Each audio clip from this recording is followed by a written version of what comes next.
certo, viu? Hoje, inclusive, aqui no Balanço Geral, nós estamos estreando o quadro chamado Meu Direito. Rapaz, uma oportunidade para você, telespectador, tirar alguma dúvida jurídica, alguma questão, né? Aquela, eu tenho direito a isso, não tenho direito, como fica meu direito nesse aspecto? E toda quarta-feira nós traremos aqui no estúdio do Balanço Geral um advogado para tratar dos assuntos que vocês sugerirem, que vocês escolherem, enviando mensagem para o nosso WhatsApp. O WhatsApp do Balanço Geral, eu vou repetir aqui para que quem não tem ainda possa anotar no seu celular. É o 99485-1888. Esse é o zap do Balanço Geral e você pode lá mandar: Tiago, meu caso é assim, meu caso é assado. Tiago, eu tenho uma dúvida tal, eu tenho uma dúvida X, uma dúvida Y. Hoje nós estamos recebendo aqui no Balanço Geral a advogada Úrsula Andrade. Seja bem-vinda, doutora Úrsula, aqui é o Balanço Thiago. Geral, para tratar um pouquinho, né, doutora Úrsula, principalmente sobre a questão da reforma trabalhista, que apesar de já estar em vigor, causa muita dúvida ainda. A gente até fala, né, a lei precisa de um tempo para poder as pessoas se habituarem com ela, com as novas decisões. E alguns telespectadores já mandaram, inclusive, algumas perguntas nessa temática. Ô, diretor, coloca para mim aqui, por favor, na tela do balanço, a pergunta do telespectador sobre essa questão da reforma trabalhista.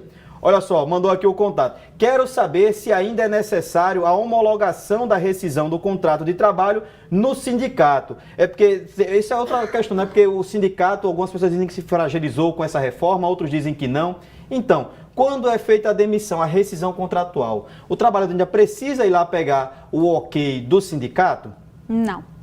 A não ser que haja uma cláusula, né, uma previsão no acordo ou convenção coletiva. Aí sim. Então quer dizer que, independente do que diz a lei, se na convenção coletiva, aqueles acordos que os sindicatos fazem, que vale para toda a categoria, se lá estiver dizendo, olha, no momento da rescisão é obrigatório ter a homologação do sindicato, mesmo que a lei diga que não, é preciso fazer ainda assim fazer essa homologação. E essa homologação, na prática, ela serve para quê, doutor Úrsula? Bom, quando você leva para o sindicato, eles fazem todos os cálculos do termo de rescisão do contrato de trabalho, das verbas rescisórias, né? Então, ela serve para, digamos, muitas vezes o trabalhador ele não sabe se está certo o que ele está recebendo. E como tem o advogado do sindicato, eles fazem todo um cálculo para saber se as contas estão corretas. Então, que seja lei ou não, é uma segurança a mais que o trabalhador tem no momento da sua rescisão, se realmente o que está previsto em lei dele receber de direitos, ali, de recuo de dinheiro, ele vai estar recebendo ou não. Não mata ninguém ir lá no sindicato fazer, quer seja essa homologação formal ou apenas a consulta, não é verdade? Exatamente. A maioria das convenções coletivas, dos acordos, eles tem essa cláusula para fazer a homologação no sindicato. Guinha, nós temos aqui outra pergunta do telespectador. Coloca mais pergunta do telespectador aqui na tela do balanço. Boa tarde, quero parabenizar pelo... bacana, viu? Obrigado pelo elogio já aqui, ó, em criar esse quadro Meu Direito. Desde já gostaria de tirar uma dúvida.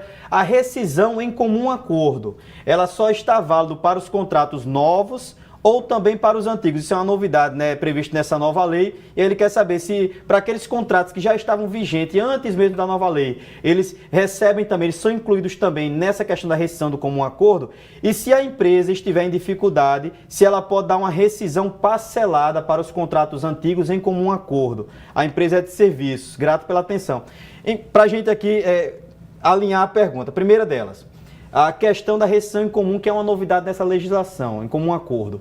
Ela vale para os contratos anterior ou não, apenas para a partir da vigência da lei? Vale para ambos. E assim, essa rescisão de comum acordo era uma prática já comumente utilizada entre o empregado e o empregador, que seria o acordo extrajudicial, né?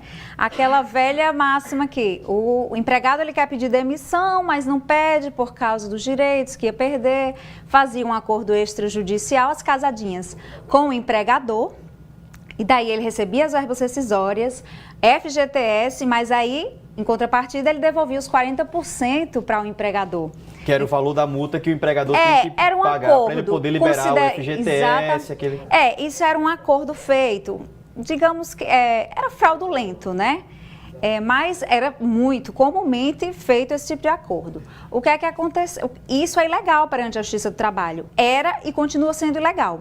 Então, os legisladores possibilitaram isso, né? Colocaram a reforma trabalhista. Então, essa rescisão de comum acordo entre empregado e empregador, ela é possível. O que é que acontece? O empregado procura um acordo, o que é que ele tem direito, o empregado? Ele tem direito à metade do aviso prévio, ele tem direito às verbas rescisórias trabalhistas na sua integralidade, 13º, saldo de salário, férias e outros. Ele também vai ter direito a movimentar 80% do FGTS e a multa passa a ser de 20%, porque quando você é dispensado sem justa causa, a multa é 40%. Nesse caso, diminui para 20%. E não tem direito ao seguro-desemprego, receber as parcelas do seguro-desemprego. A outra parte da pergunta do telespectador era se, no momento desse acordo, se esses valores podem ser parcelados ou não, se ele tem que ser pago integralmente. Olha, a lei prevê, com a reforma, que esses pagamentos, eles devem ser efetuados, pagamentos relacionados a recibo de quitação ou instrumento de rescisão do contrato de trabalho, eles devem ser efetuados em até 10 dias a partir do término do contrato de trabalho. Então, não será possível. Então, esse parcelamento que muito se pratica também, a gente vê acontecer muito em acordos até extrajudiciais, ele não está incluído na lei. Não é isso que a lei diz. A lei diz que você tem que pagar todos os direitos até 10 dias após o momento da rescisão contratual. Exatamente. Mas se o empregador e o empregado chegarem a esse entendimento, vamos parcelar porque eu estou em dificuldade, não tenho como fazer assim, é possível ou ele vai estar cometendo uma fraude perante a legislação? Olha, isso ainda é muito novo, né? Ainda se tem a dúvida se esses 10 dias são contados do término ou com o aviso prévio, a projeção do aviso prévio, isso ainda é novidade. A gente está vendo na prática, a gente aconselha os 10 dias a partir do término, sem a projeção do aviso prévio, que pode chegar até 90 dias, né? Diga aí, você começar a receber, só receber depois de 90 dias de aviso prévio.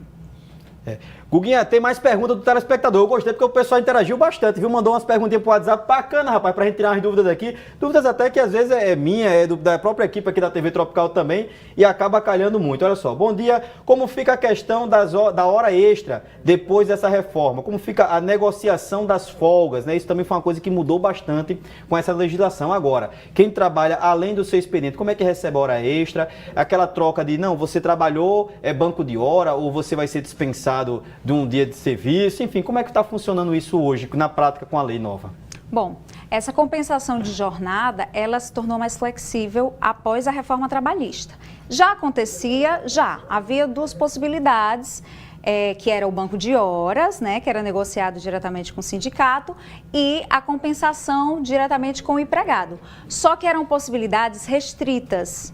Não era toda e qualquer pessoa ou categoria que podia fazer. Eram restritas não pela lei, mas por entendimento do Tribunal Superior do Trabalho. E agora não. Você pode fazer essa compensação mensal com o empregado ou em até um ano com o sindicato. Inclusive, pode ser feita a compensação individual, sem ser banco de horas, também de forma mensal. Inclusive, mais uma novidade.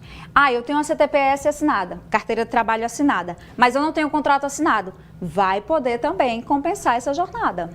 Vai poder compensar da mesma forma como o outro que tem o contrato lá prevendo essa compensação. Então, flexibilizou esse acordo entre empregado e empregador. Bacana, viu? Agradecer a senhora hoje aqui, doutora Úrsula, participando com a gente do quadro Meu Direito, esse quadro que vai ser exibido aqui no Balanço Geral toda terça-feira, com um especialista tratando do assunto, né? E tirando sua dúvida. Então é bacana que vocês interajam, que vocês... Tiago, eu queria que o quadro Meu Direito da semana que vem tratasse sobre o assunto X, sobre o assunto Y. Manda uma dúvida específica, né? Para que a gente possa trazer aqui e um advogado, que é um especialista que entende muito mais de lei do que eu, do que você que está perguntando, possa esclarecer pra gente, viu?